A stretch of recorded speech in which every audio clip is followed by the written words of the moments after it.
I think Friday the 13th, Part 8, Jason Takes Manhattan, might be my favourite Friday the 13th film so far. The first film's very strong. The second one's not too bad, but they started to get really repetitive. So I was really looking forward to this one because the title, at the very least, made it sound like it would offer something a little different. And I'm pleased to say it definitely does. This was released in 1989. It's directed and written by Rob Hedden. And we have a cast including Kane, Hodder, Jensen, Daggett, Scott Reeves, and various others. And the performances across the board are very good. This one sees Freddy revived at the beginning again, and I quite liked this method.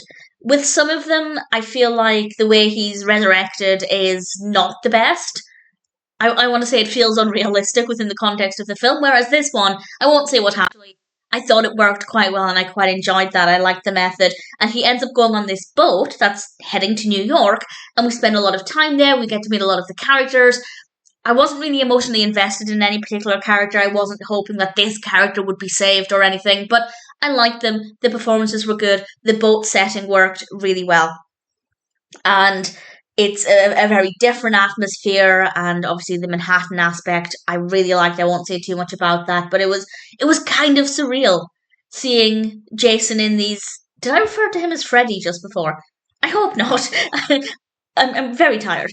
Seeing Jason in these different locations and these different scenarios, it's about time, because the previous films, for the most part, after maybe film 3, it just started to feel like the same story, the same location, very similar characters, and it was getting really monotonous. And after a certain point, I felt like they weren't really developing the character of Jason either.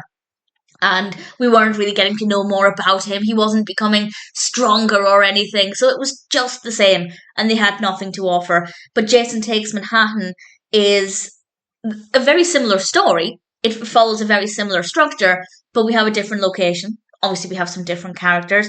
I don't really think the character of Jason has much more to offer than he usually has, but just seeing him in these different environments, it gives it something a little bit different. It makes it seem like it actually needs to exist as a sequel, whereas a lot of the previous films don't serve a purpose other than getting us to this point. So Friday the 13th, Part 8, Jason Takes Manhattan is a good story. It's not that scary. None of the Friday the 13th films are particularly scary.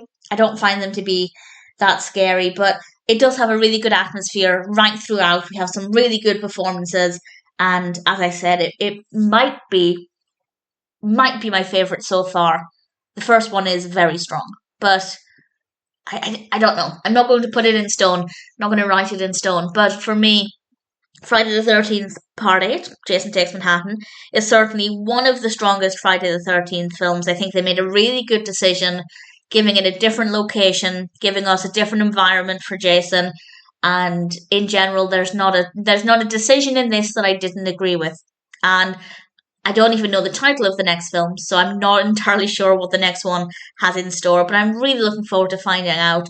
Hopefully this is a turning point. It's not that I expect Jason to now be in a different location with every single film, but maybe they started to realise that doing 7 films that felt basically identical wasn't the best idea. Keen to see what's going to happen in the next film, and for now, needless to say, I'm very happy to recommend Friday the 13th, Part 8, Jason Takes Manhattan.